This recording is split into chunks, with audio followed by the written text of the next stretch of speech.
Hey yo, it's time to roar, get loud, let's ignite. Jeremy B in the house, we keeping it tight. Every weekday at 11, we ready to ride. Lions Talk Live, come and join the pride. Waking up early, it's that morning grind. Tune in to the show, leave the troubles behind. Jeremy B's the king, with the voice like thunder. Every word he spits, it's a lyrical wonder. Got the lions around, sharp and fierce. When we hear one pride, you can't help but feel your heart pierce. Talking all the topics, keep it real, keep it raw. With a lion's mentality, we're ready for the roar. One pride, it feels right. Jeremy B bringing the heat, morning light. Every weekday at 11 we taking flight. Lions Talk Alive, yeah, we ready to bite. One pride, hear us loud. Jeremy's in the zone, making us proud. This is a Huddle Sports Network broadcast. You can find us on Roku TV, Amazon Fire TV, Facebook, and of course YouTube. Get all your NFL news here first. Good afternoon. Yes, it is after 12 o'clock. It is Lions Talk with Smoke and Jeremy B, the Smoke and Jeremy B show on Kneecap Biting with the Motor City Lions, the Huddle Sports Network, on Twitter through Vikings Rob and Ken the Bear Fan, also into my page on Facebook, as well as Main Event Mike's page. Yes, let's go. Detroit Lions football, one pride, all grit, never back down. So I do have a couple topics I want to get to today. For the first time since 2022, the Lions are a 5.5 underdog in Baltimore. And that's the first time since 2022.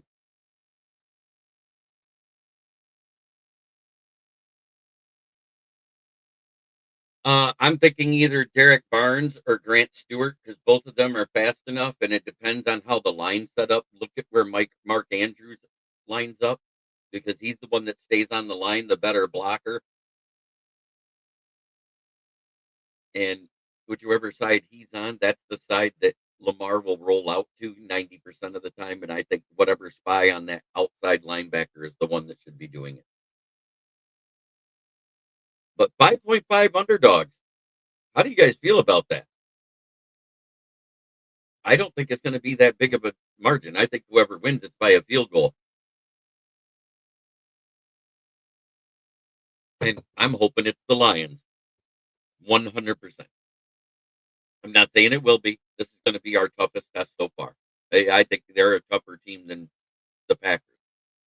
Right now, I got an Eagles, Ravens, Packers, Chargers, Bucks, and then the Rams. Because the Rams, that's my top 5 right now.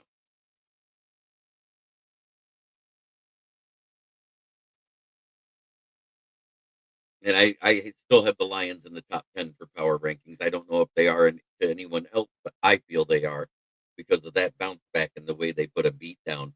Because Chicago fucked around and found out.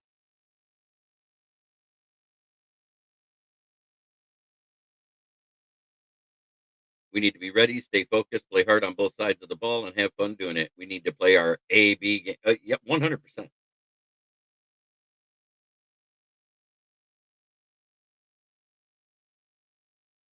Hey, JB, what's finally back home? Me. Yes. Good to be home. Good to be here. Thanks for tuning in, Bill.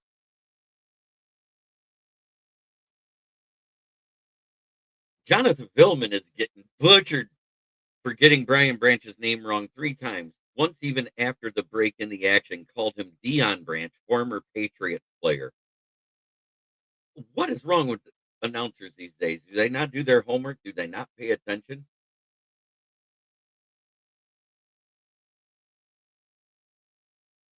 I don't get it. We did do a couple of tryouts and signings yesterday. Let me get the information for you.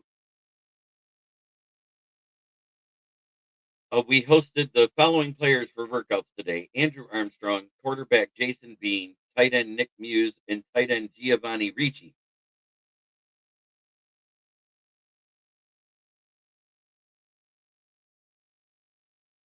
Yeah, the clavicle thing is what's gonna hurt him the most. The foot, it wasn't as bad as everybody's making it out to be, but yes, it is out indefinitely. It's a minimum of 8 weeks before he'll come back. But we announced the following roster moves. We released Monty Rice because he had that big penalty on the return that hurt us. Placed tight end Shane Zylstra on the injured reserve. We signed Tristan Colon to the active roster from the practice squad. And we also signed veteran tight end Ross Dwelly to the practice squad.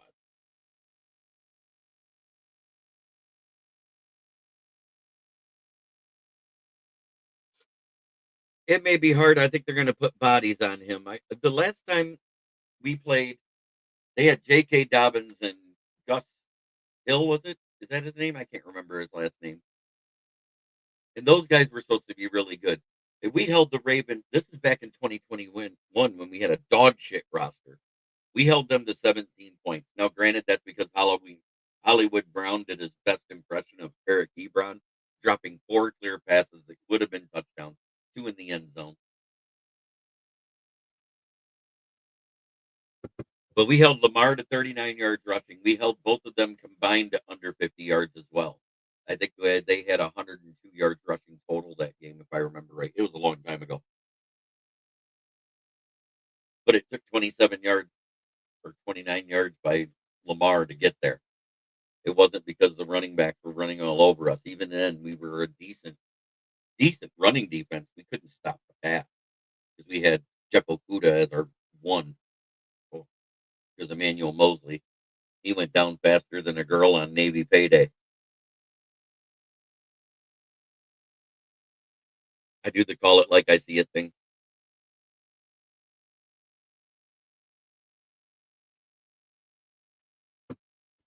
The Lions set a franchise record with 8.8 yards per play offensively last week.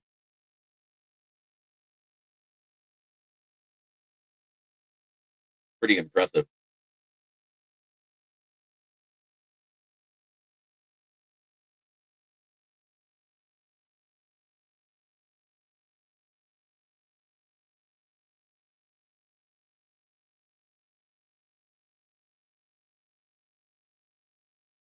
And so far, there's been no word.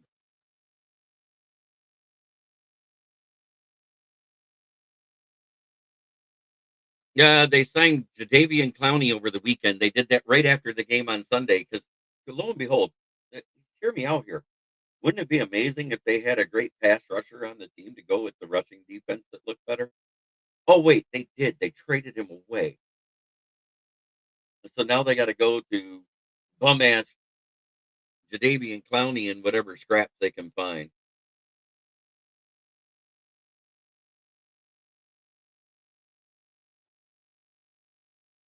Yes, he did. And don't forget, he had that key fumble on his 200-yard performance in that Monday Night Football game that basically cost Baltimore the game.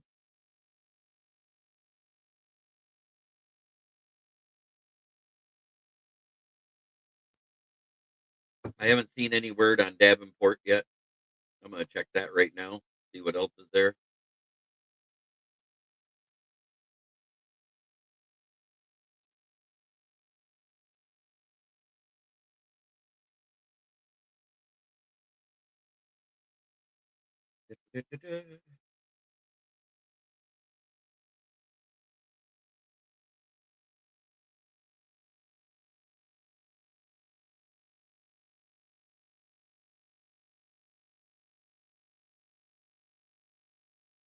Oh, what's this? The NFL gave a warning about the offense.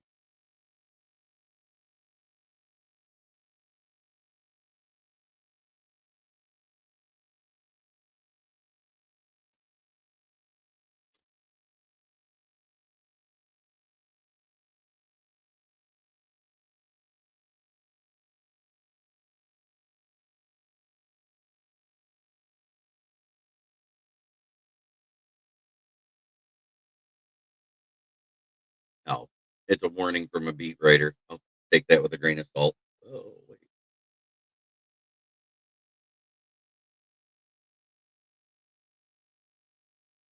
Absolutely.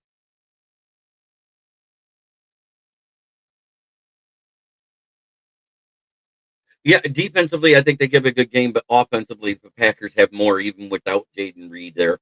Um, I trust that Browns quarterback room as far as I can throw it combined weight wise, and I can't throw it at all.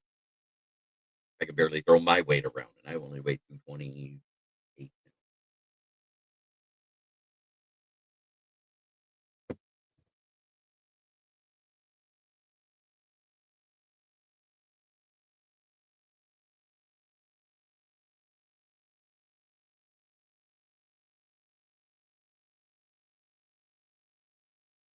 But should Isaac Teslaa even get more?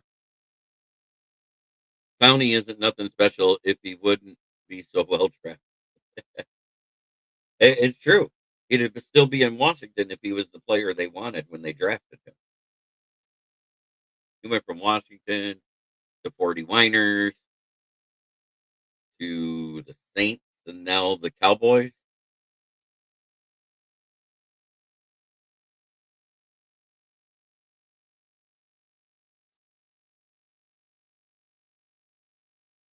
They look good 2 games in a row. Until I see it fall apart a little bit, I'm gonna give them the benefit of the doubt. Defensively, they look a lot better with Micah than they did without.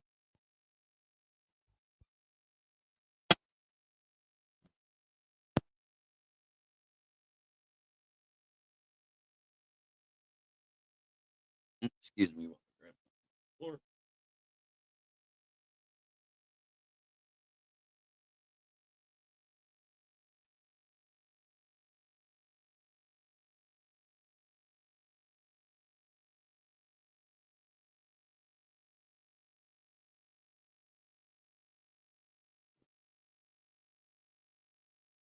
Man, it's good. I gotta start rating my preview for the next game.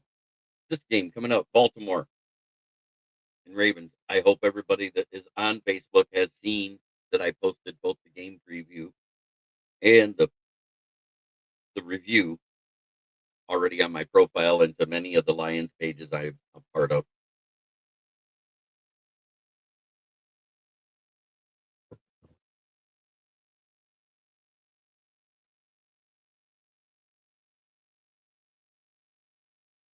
I had somebody tell me that, wow, they didn't know I was that articulate. All right, JB, Pat's in the house. I'm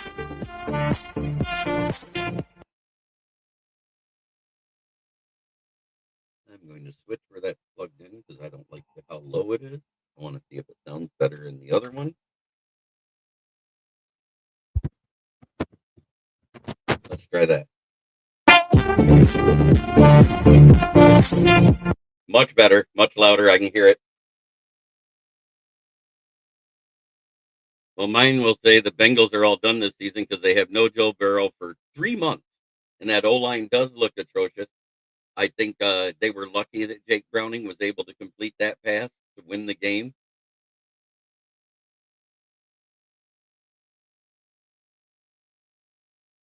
Uh, I saw that we just tried them out. I didn't see that they were signed yet. Let me double check here. You talking about Jason Bean? Or you're mean Malik Washington? Yes, I did see that. Yeah, that we signed that yesterday. That was after I got off the show. But we had other moves. We released St. Zylstra went to the IR, Ross Dwelly to the practice squad, Monty Rice from released from the practice squad, and then they signed Tristan Colon to the active roster from the practice squad, the backup tackle.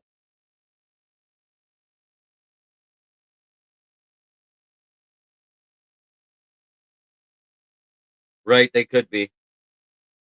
That's a very distinct possibility. But at the same time, that guy has also been good on special teams and tackling as a gunner. But we also hosted 4 players for workout: wide receiver Adam Armstrong, quarterback Jason Bean, tight end Nick Muse, and tight end Giovanni Ricci. Still no word on Davenport. No news is bad news when it was already bad to begin with. Not a defensive end. I wish we would bring back Nate Lynn. I haven't seen anything about a defensive end. But Nate Lynn's out there. He tried out for the Titans. If he gets signed by him, we kind of lost out on that. I think we should sign Lynn. He is already familiar. Been here 2 years. Had great preseasons both years. And everybody says, "Oh, it's just preseason," but he played against teams that had starters on the field and still managed to get pressures and sacks. So I'm going to say I would bring Nate Lynn back right now. Or maybe that's a sign they got good news. I understand. I feel the same way. But so far, our two best defensive ends statistically has been El Kadim Muhammad and Aiden Hutchinson.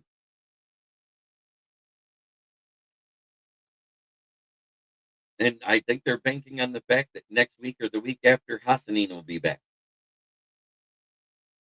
The assassin.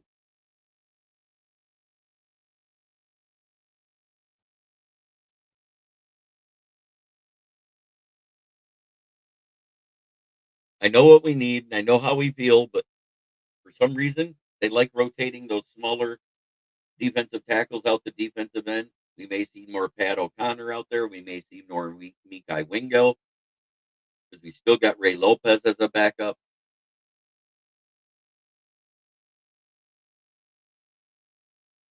I didn't hear he was done. I have not heard he's done for the season. He has not been put on the IR. So I'm thinking they got good news that he'll be back sooner than everybody thinks. But I can't confirm that yet.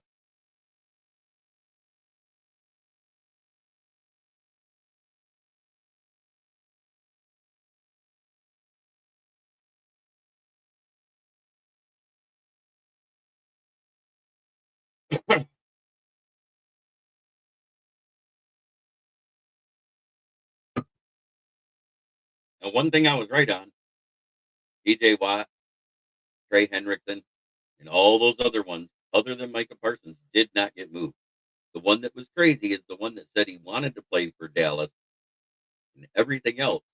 Jerry traded him away. He said everything right this offseason, and they didn't pay him. It makes absolutely no sense. Because normally that's Jerry's MO. Let's pay the guy that wants to be here more than he's worth. Moonscar Blade, good to see you, brother. Nice.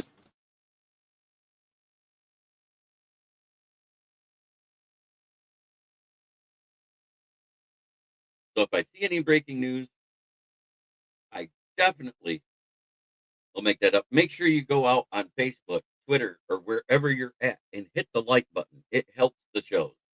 It helps get us out there. It puts us more at the front of the content. Uh, Viewership has dropped off lately, but today we got 56 people watching 19 minutes into the show, and I'm happy for that.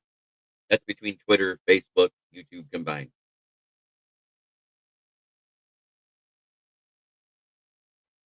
I think they've been using him more in coverage. They haven't been blitzing him much, and when they have blitzed him, he's been kind of the decoy for the other one, for the other guys to get them past, is what I've seen. Most of our pressures came from the defensive line. Even Talik Williams is getting in there and getting pressures. So I like what Talik Williams is doing. I like how the kid looks. He looks like he was worth that 28 pick overall, 100%.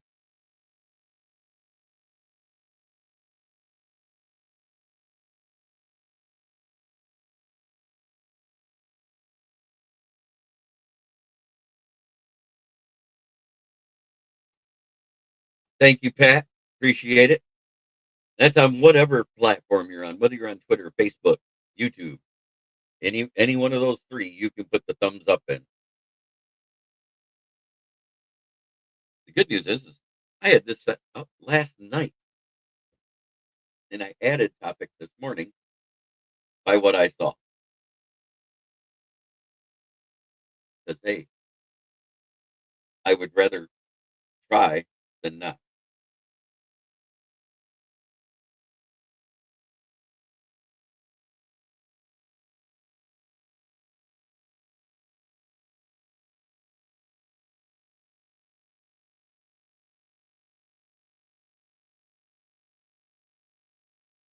We had Robert Redford pass away yesterday at around 9:30 a.m. The icons are dropping off fast this year. Not right. We lost a lot last year, and we're losing a lot more this year. Will Vogel, he'll be on tonight for the roundtable talk. I talked to him yesterday. Make sure you're up to date on your Panthers news, Will. We're going to have a My Team section before we go into the pick'em.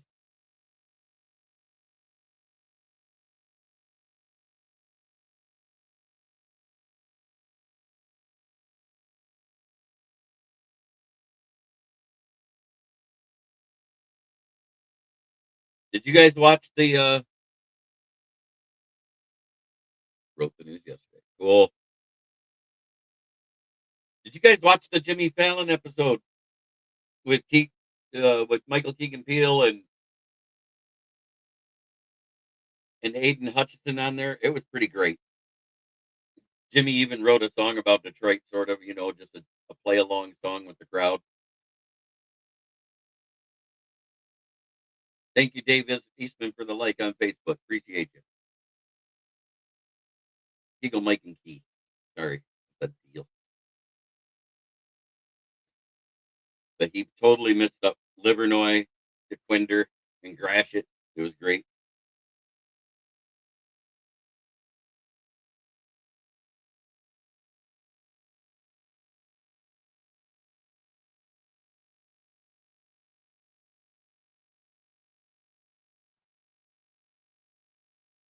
I've been catching the clips, but he said Livernois, like it was French. That was hilarious.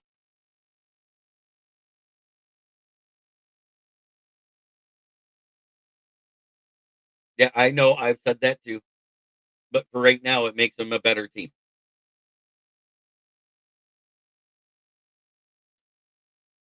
61 people watching. It's fantastic.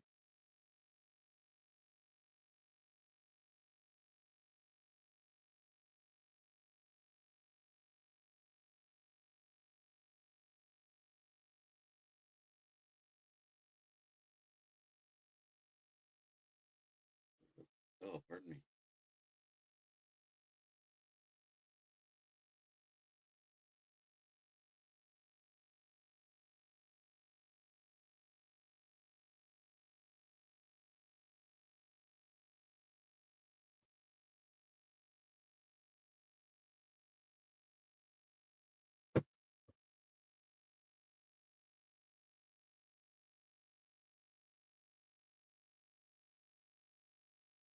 So, who are your top 5 in the NFL right now?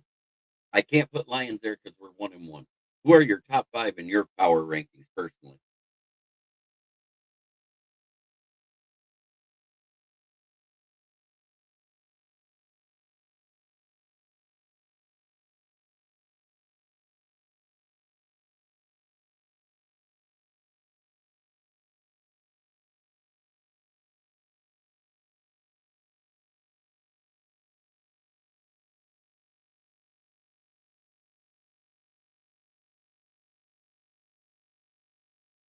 And those that don't think Hutch is fully healed, did you not see him leap over an offensive lineman? I mean, he cleared him.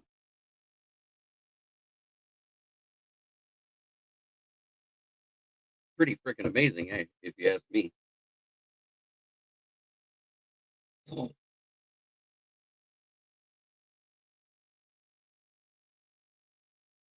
Not this year. You got to restructure people to not go into cap hell going forward. Don't tell me you don't, because I looked at it. You will be in cap hell.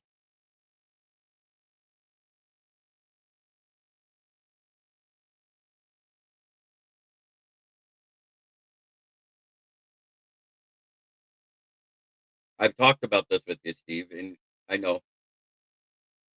Let's see. Will says 1 Bills, 2 Eagles, Ravens, Packers, Rams. I almost would put the Bucks in front of the Rams because of who they faced. They beat up on a bad Titans team. Um, Atlanta showed that they're a good team. They smoked Minnesota. Smoking Dad.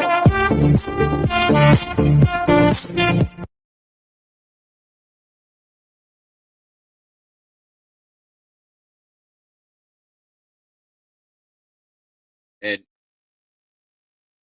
with who the Chargers beat, you almost got to throw them up there too. I like the Chargers in the top. I personally,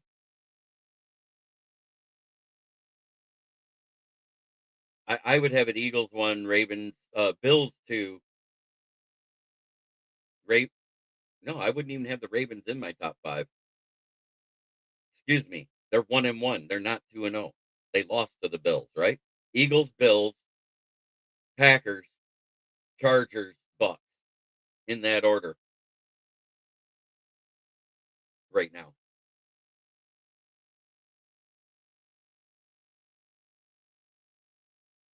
And I hear people talking about the injuries on their team, but yet poo-pooed when I talked about injuries last year for the Lions. Those guys can all go suck an egg.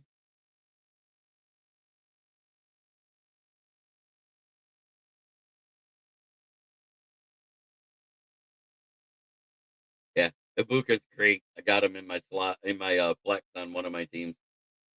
Otherwise, my that team would be dead.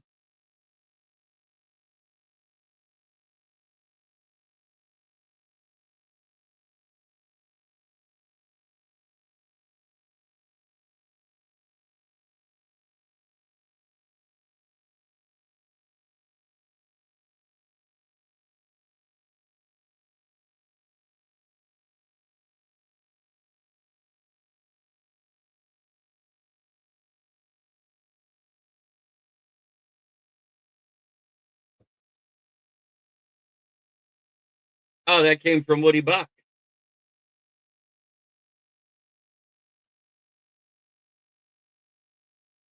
I got another one from him too.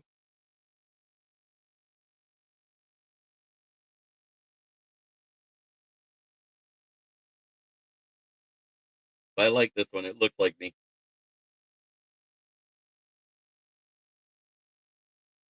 Even got my polo on.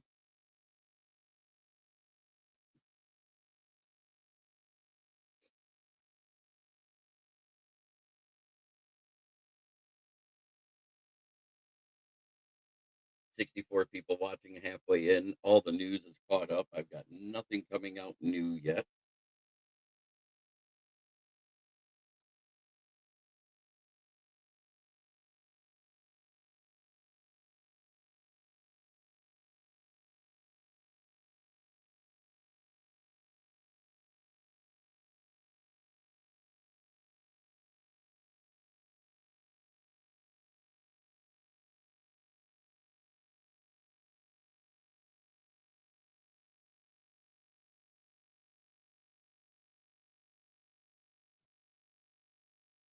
Getting about that time where I'm going to say what I always say.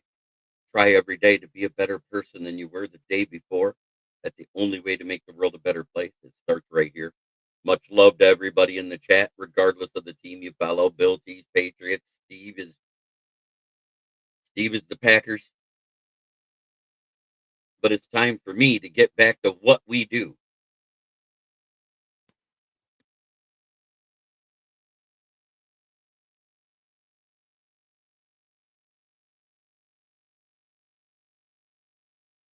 At the bottom of the division, it's fuck the Bears.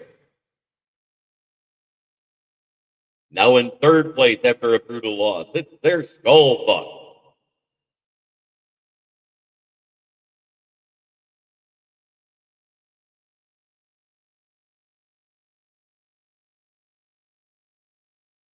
In second place, it's the reigning Kings of the North division winner 2 years in a row, but it hasn't equaled much more than that. And in first place, SJB. Fuck the Packers.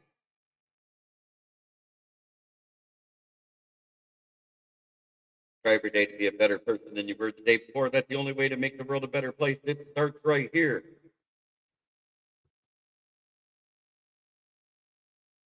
Have a great day, everybody.